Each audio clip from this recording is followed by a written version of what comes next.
తాకట్లో ఉన్న మీ బంగారాన్ని విడిపించి ఆ రోజు ఆన్లైన్ రేటుకి కొంటాం. Sharma gold company. Welcome to Suman TV. నేను మీ అవతార్ యాదవ్. ఏదైతే బెనిఫిట్స్ అయితే ఇప్పుడే అయింది. హరహర వీరమల్లు సినిమా చూసొచ్చిన ఫ్యాన్స్ మనతో ఉన్నారు. అసలు పవన్ కళ్యాణ్ సినిమా అంటేనే ఒక ప్రపంచం. అలాంటి సినిమా మొదటి షో చూసొచ్చిన ఫ్యాన్ మనతో ఉన్నారు. ఆయన అడిగి తెలుసుకుందాం.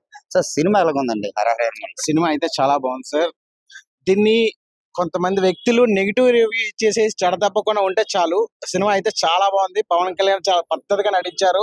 ఇంతకు ముందు మన అజ్ఞాతవాసిలో కొంచెం పవన్ కళ్యాణ్ గారు కొంచెం దినిగా నటించినా సరే ఈ సినిమాలో చాలా అద్భుతంగా చాలా చక్కగా నటించారు. కీరవాణి గారి బీజిఎం అయితే చావ కొట్టి తొల్ల కూడా దూపం వేశారన్న. మామూలు బీజిఎం ఇవ్వలేదు. సాంగ్స్ కూడా అలాగే ఉన్నాయి. టైటిల్ కార్డ్ అయితే మాత్రం అదిరిపోయింది. సినిమా అయితే మాత్రం చాలా బాగుంది. దయచేసి నెగిటివ్ రివ్యూస్ ఇచ్చి మాత్రం సినిమాని చెడగొట్టొద్దు. సినిమాని సినిమాగా చూడండి. సనాతన ధర్మం గురించి పవన్ కళ్యాణ్ గారు చెప్పింది చాలా బాగా చేశారు. ఆయన కంపోజ్ చేసిన ఫైట్ కూడా చాలా బాగుంది. సినిమా కూడా కథ క్రిష్ గారు తీసుకున్న కథ. ఆయన ఇంతకు ముందు చాలా సినిమాలకి మంచి కథలు ఇచ్చారు. ఆయన గౌతమి సాధికారణ అవని, కృష్ణవంద జగద్గురు అవని, ఆయన తీసిన గాయం గాని అలాంటి దర్శకుడు ఇలాంటి కథను ఎంచుకున్నారు. సో కొన్ని అనివార్య కారణం వల్ల ఆయన మధ్యలో వెళ్ళిపోయారు. బట్ ఆయన ఏం రత్నం గారి అబ్బాయి జ్యోతి కృష్ణ ఈ కథని తీసుకొని చాలా అద్భుతంగా డైరెక్ట్ చేశారు. సినిమా అయితే మాత్రం చాలా అద్భుతంగా ఉంది. నెగిటివ్ రివ్యూస్ ఇచ్చి మాత్రం చెడగొట్టొద్దు. మీరు సినిమా చూసొచ్చారు. గతంలో పవన్ కళ్యాణ్ సినిమాలకి ఈ సినిమాలకి ఇది డిఫరెంట్ స్టోరీ. ఇది మీకు ఎలా అనిపించింది? ఇన్ని సంవత్సరాల్లో ఇప్పటికొచ్చి ఎవరు కూడా చూడలేని సినిమా ఈ సబ్జెక్టు. ఎందుకంటే ఎన్నో సంవత్సరాల నుంచి జరిగిన మీ అందరికీ తెలియపోవచ్చు. ఇప్పుడు ఈ సినిమాలో చూస్తే ప్రతి ఒక్కరు కూడా చూసే మాట్లాడండి, చూడకుండా ఎవరు కూడా మాట్లాడకండి, రాంగ్ స్టేట్మెంట్లు ఇవ్వకండి. ఈ సినిమా సబ్జెక్ట్ ఏంటి, అసలు ఎందుకు తీశారు ఈ సినిమా? ఆయన ఇన్నిసార్లు యూట్యూబ్ ఛానల్కి ఎప్పుడు కూడా ఆయన ఏ రోజు కూడా ఈ సినిమా కోసం చెప్పలేదు. ఈ సినిమా కోసం చెప్పారంటే పూర్వంలో ఏం జరిగాయి ఇప్పుడు మనకు తెలుసుకోవాలంటే ఈ సినిమా చూస్తేనే మనకు తెలుస్తుంది.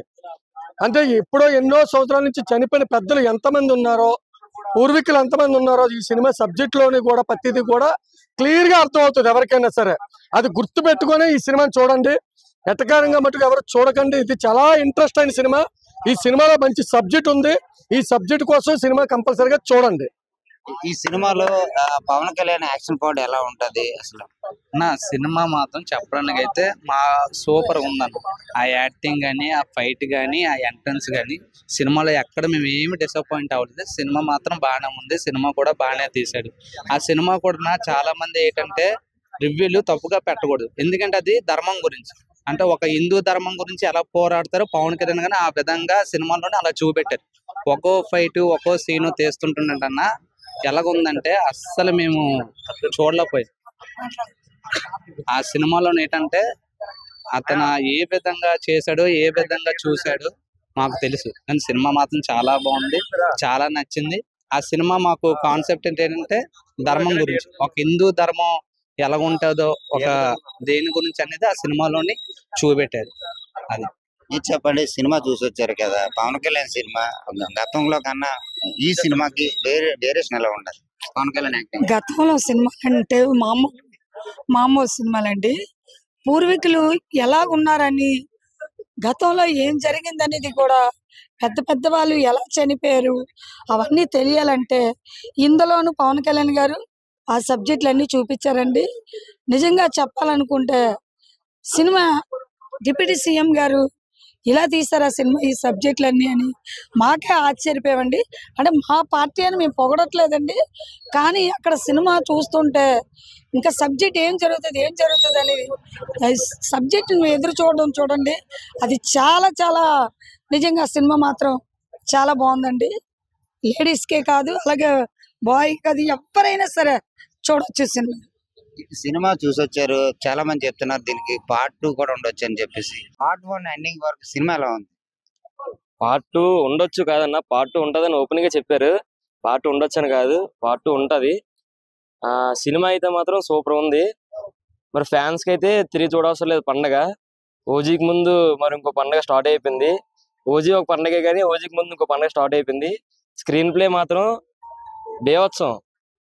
మరి జ్యోతి గారు మాత్రం సూపర్ ఎక్సలెంట్ గా స్క్రీన్ ప్లే తీశారు. సార్ క్రిష్ గారు మరి ఎంతవరకు తీశారో మనకు తెలియదు, కానీ జ్యోతి గారి పేరే ఇప్పుడు ప్రెసెంట్ ఉంది కాబట్టి జ్యోతి గారు మాత్రం స్క్రీన్ ప్లే దోలు తీశారు. దానికి కీరవాణి బీజిఎం అయితే పీక్స్, ఇంకా పీక్స్ అంటే మరి ఇంకా చెప్పవసరం లేదు. ఇప్పటి వరకు నేను చూసిన పవన్ కళ్యాణ్ సినిమాలకి దీనికి కూడా ఇటువంటి బీజిఎం కొట్టలేదు. ఫస్ట్ హాఫ్ అయితే ఎవరు కూడా సీట్లో కూర్చోరు. సీట్లో నిజంగా ఎవరైనా కూర్చొని ఉంటే ఈ వీడియో చూడండి, నన్ను వచ్చి అడగని కావాలంటే.